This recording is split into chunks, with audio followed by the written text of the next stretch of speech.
नमस्कार। आज हम बात कर रहे हैं महान गायक मन्ना डे के एक पुराने बहुत ही दिलचस्प इंटरव्यू के बारे में।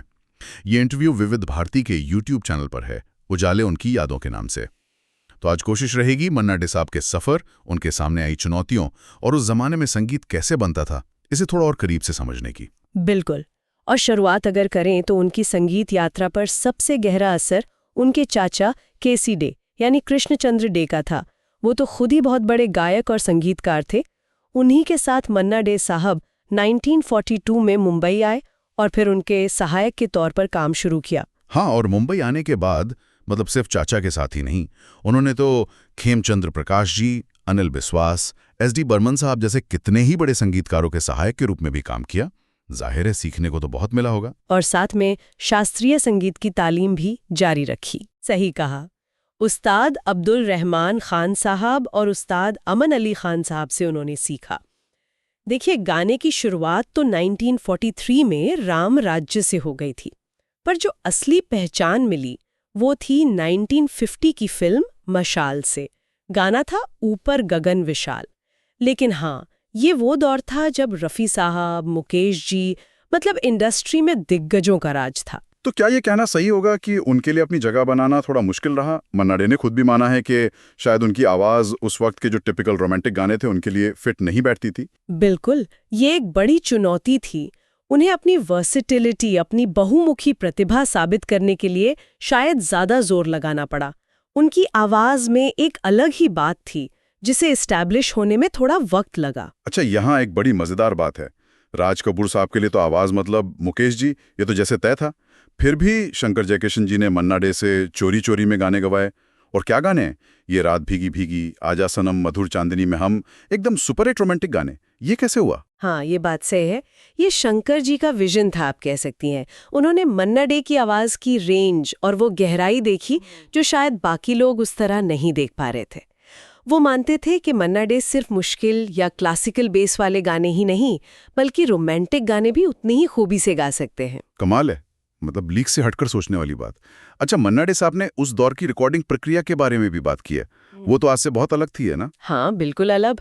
वो बताते थे कि गाना बनाना तब एक टीम वर्क होता था। संगीतकार, गीतकार, डायरेक्टर, गायक सब मिलकर बैठते थे।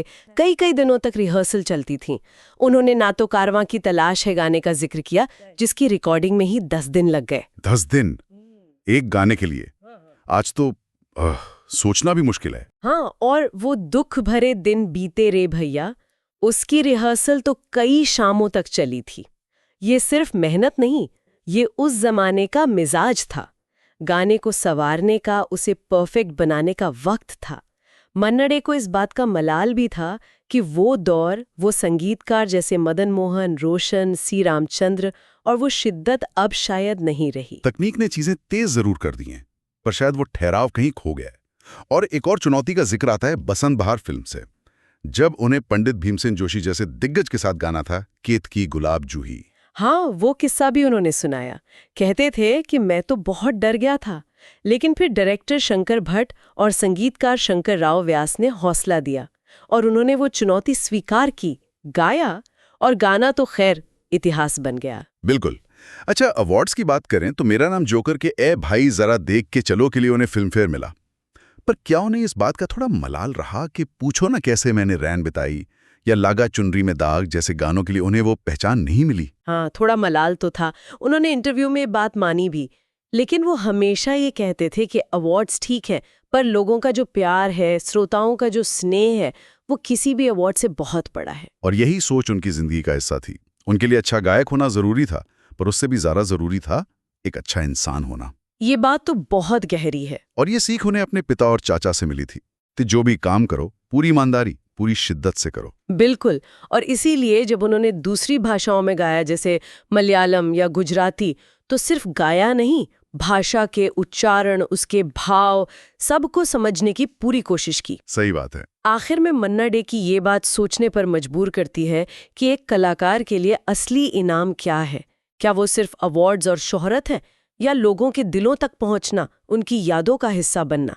आज के दौर में जब सब कुछ आंकड़ों में तौला जाता है, क्या कला की सफलता का ये पैमाना अब भी उतना ही मायने रखता है? ये वाकई एक अहम सवाल है। कामयाबी के असल मायने क्या हैं? शायद इसका जवाब हर सुनने वाले को अपने अंदर ही खोजना होगा।